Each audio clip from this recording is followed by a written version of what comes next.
Alhamdulillah baru saja kami diterima oleh Bapak Presiden dan mendapatkan arahan langsung dari beliau terkait dengan program-program prioritas yang diamanahkan kepada kami, Menteri Pendidikan Dasar dan Menengah. Tadi kami didampingi oleh Bapak Menteri Sekretaris Negara dan Bapak Seskat, dan arahan beliau terkait dengan bagaimana kami dapat terus melanjutkan peningkatan kualitas pendidikan, terutama program prioritas beliau.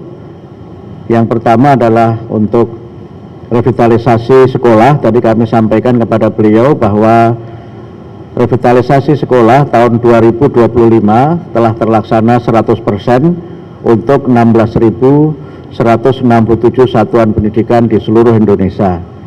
Dan tahun ini kami dengan anggaran yang sudah disetujui DPR 14 triliun itu mengalokasikan untuk 11.744 satuan pendidikan, dan insya Allah akan ada tambahan 60.000 satuan pendidikan, sehingga tahun ini kami akan melakukan revitalisasi untuk 71.744 satuan pendidikan di seluruh Indonesia, semua jenjang mulai dari taman kanak-kanak sampai dengan tingkat SLTA.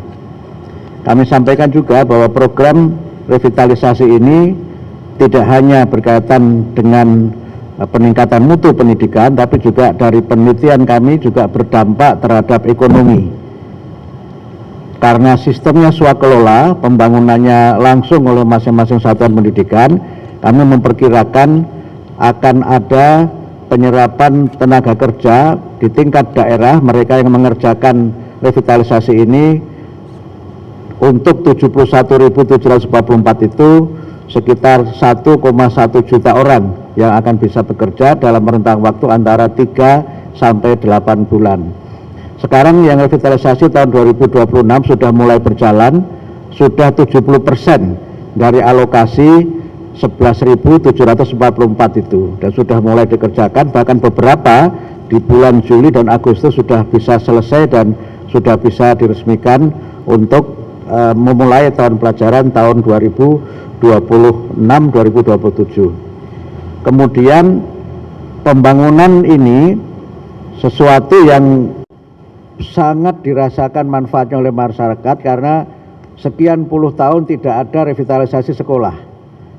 Kami berkunjung ke daerah-daerah, terutama daerah 3T, mereka sangat berterima kasih karena walaupun sebenarnya sesuai dengan undang-undang tanggung jawab pembangunan itu ada pada pemerintah daerah, tapi karena komitmen Bapak Presiden untuk peningkatan mutu pendidikan, kami merevitalisasi sekolah-sekolah itu, baik sekolah negeri maupun swasta, dan itu kami selenggarakan di seluruh Indonesia.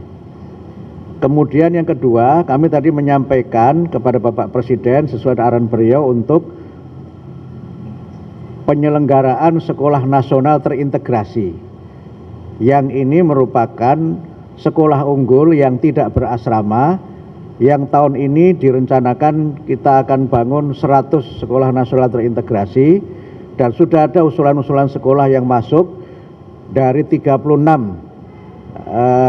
yang sudah kami seleksi, dan tahun ini nanti akan kami mulai, insya Allah 5 itu kami buka di balai-balai yang dimiliki oleh Kementerian Pendidikan Dasar dan Menengah, kemudian ada 1 yang di IKN, dan kemudian 9 yang nanti kita bangun baru di daerah yang sudah diseleksi. Pak Mensesnek nanti bisa menyampaikan terkait dengan proses seleksi itu.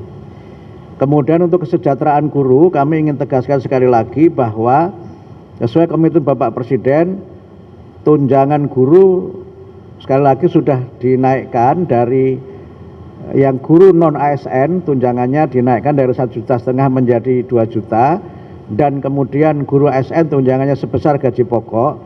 Yang berbeda juga sebagai terobosan adalah tunjangan dan gaji itu ditransfer langsung ke rekening guru setiap bulan.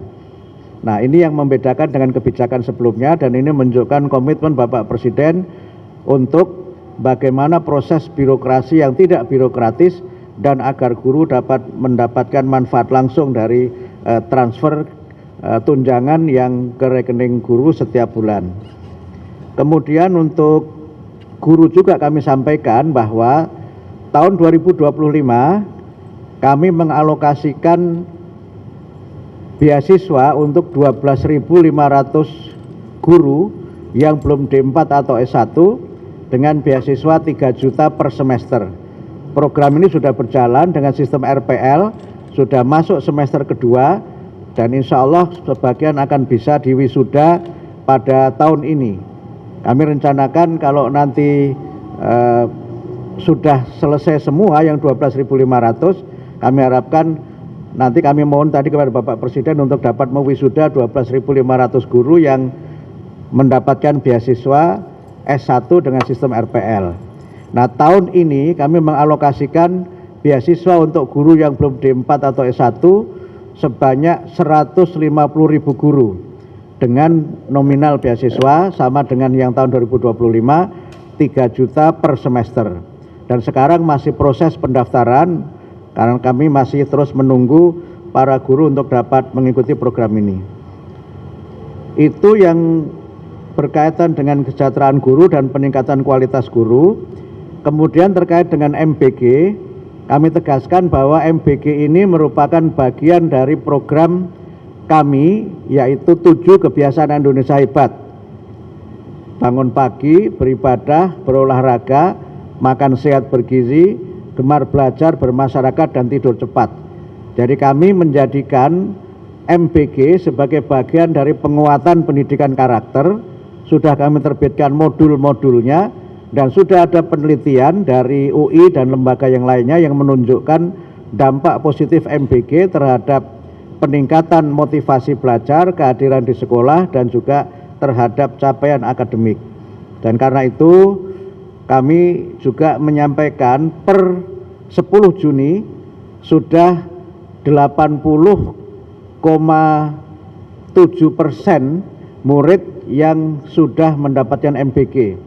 Jadi dari 53 juta sekian guru, 43 juta sekiannya sudah menerima MBG dan mereka menyatakan MBG terus dilanjutkan karena dampaknya sangat positif baik dalam hubungannya dengan tingkat kehadiran di sekolah maupun dalam hubungannya dengan motivasi belajar dan juga prestasi akademik. Kami kira itu yang dapat kami sampaikan terkait dengan pertemuan kami dengan Bapak Presiden dan arahan-arahan beliau yang berkaitan dengan peningkatan mutu pendidikan melalui revitalisasi. Kemudian IFP, mohon maaf kami tambahkan, Interactive Flat Panel tahun 2025 kami distribusikan untuk 288.865 IFP ke satuan pendidikan di seluruh Indonesia. Sekarang sudah digunakan dan sudah ada penelitian yang menunjukkan dampak IFP terhadap kualitas pembelajaran dan juga terhadap motivasi belajar. Saya kira itu yang dapat kami sampaikan dari pertemuan kami dengan Bapak Presiden dan arahan-arahan beliau untuk program-program prioritas Bapak Presiden dan juga program Kementerian Pendidikan Dasar dan Menengah. Pak Mensesnek, kalau cukup ditambahkan. Saya kira demikian dapat kami sampaikan. Terima kasih pada teman-teman media semuanya. Terima kasih.